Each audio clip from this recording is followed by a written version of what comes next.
Okay, hello, welcome guys to Gunpla TV's new deep dive section. It's going to be its own thing. You know, we're only looking at this one kit, and today we have Good Smile's Chitocerium. I think that's how you say it, and it's the LXXVIII, and her name is Platinum.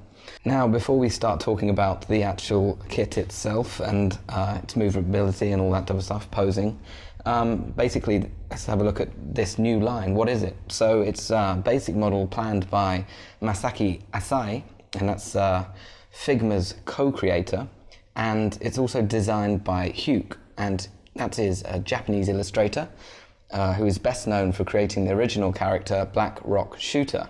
Anyway, the chitocerium is a phantasmal realm, a distant daydream.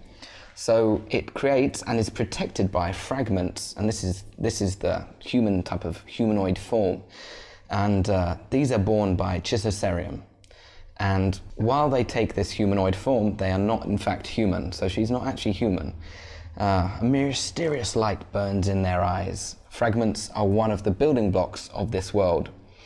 The only privilege they are given is to choose who owns them. The fragment's very existence changes according to their owner. So today I am their owner, or rather hers.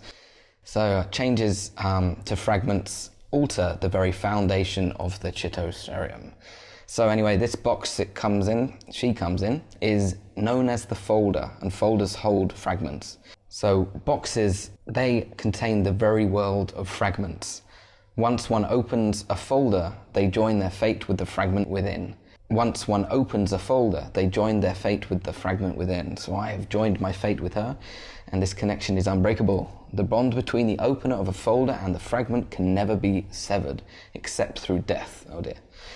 So anyway, also opening the box is known as defragmentation in this world, and it's like a ritual in which all the elements of a fragment are connected once the folder is opened. A fragment will only take humanoid form once it is opened. So maybe before I opened this, who knows, it was just a pile of parts of a kit. Anyway, so moving on, here you can see the very detailed and nice instruction manual that, unlike Bandai's, has like colored pictures and things where to place, how to fold it and all that type of stuff. So yeah, it comes with a cool little folder for the instructions, as you can see. I mean, I've already taken them out, but what do you think that is, you may ask? Well, the indent is actually, well, that's for the blank face. As you can see here, it's quite nice. Allows you to do whatever you want with it. Comes with some transfers, and that's how you put them on. Anyway, talking of faces, there are 3 faces, so a sleeping face, a type of smiling face, and the one I've got on the kit itself is more of an earnest look. Also, it comes with various different hands for multiple poses, holding the book and just waving, things like that. Anyway, this character is very elegant and very posable. It really holds its shape well. Once you've put the arms in a certain position, they will stay there, and they will allow you to do many different and cool poses. So here she's holding the book, and as you saw just before there, she can cross her legs, which is something I really like about this kit, is that the posability allows for things like that. It makes her more feminine. Here I've got just the sword is held just by the sheer, pressure from where I've posed her hand. So there's nothing holding that there. That just attests to the quality of its rigidity. And it's held in place by this type of stand at the back that is unlike others I've seen, but it's type of rectangles pegged together, and that goes into the hole in her back. You can also pose all of these wings, many different layers. They go up and down and left to right, different angles. It can be face type of any direction.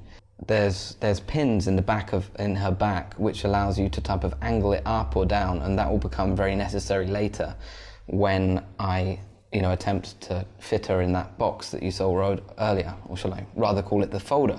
As for posability, which I'll show in a minute, I'm really impressed by how well it keeps its stature, even when you're moving it around. Not many parts falling off, which I'm very relieved at, because posing things, you know, sometimes things can fall off and it gets very irritating and you can lose bits.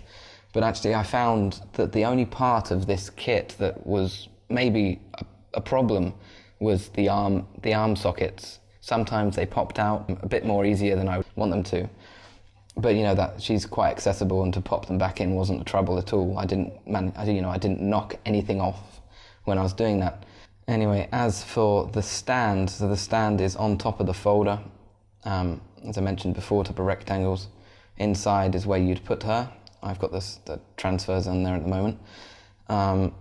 And as I've just seen now when I was looking at this, I noticed at the front, she's actually missing a part, but I'll get to that later. But yeah, as you can see, you can move these up and down, left, you know, up and down like that.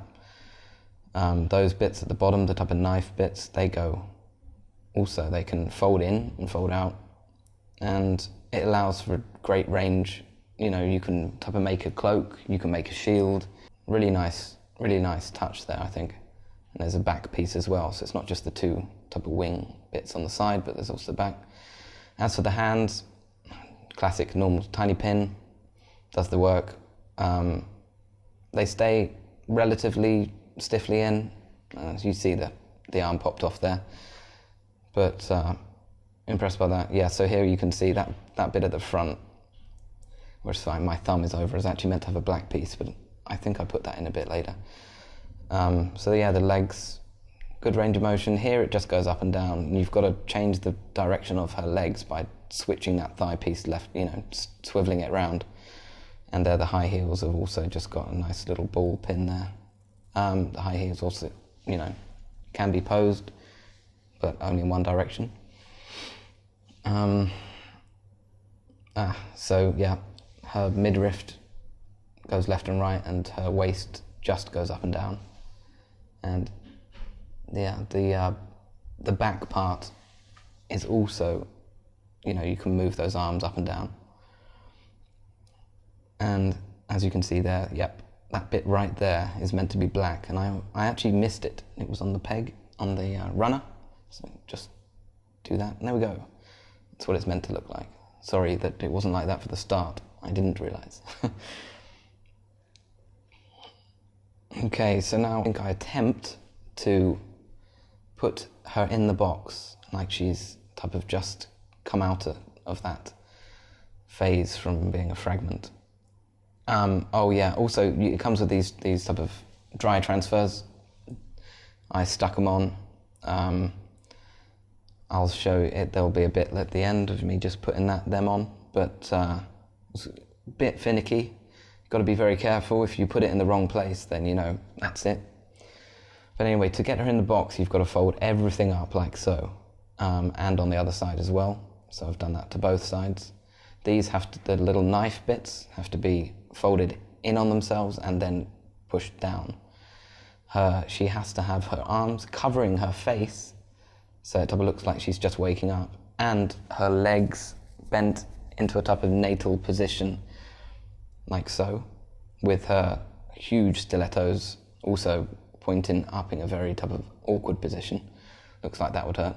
Now, as I was mentioning earlier, these pins, the type of wings that hold the main feathers do move up, and you have to do that to put her into this position and then swivel the whole thing round. And this last bit, I think, just goes under her ass, like so. And then you're ready to put her into the box. Make sure she's compact, yeah, so the pin just goes nicely into the back, and you've got to swivel her around like so. And then it's just up to type of squishing her in there, to be honest. If you pose her beforehand, she'll keep that type of nice covering her face pose. Fortunately, the arm popped off there, but I put it back on, pushed it up. It's got to be up, otherwise it causes problems and is likely to fall off. But once that's happened, you can get her in the box, and there she is. Really cool. Really love that effect. I think if I was posing this myself, I would have her on top of the box. Also, you can open this side bit up and look at her in her type of natal position. and move the wings so you can see her face, and that's about it. So let's get into some of the detail up bits that I did to this kit. Okay, so here basically all I'm doing is just a nice speed run of me putting it together. Very easy, nice instructions.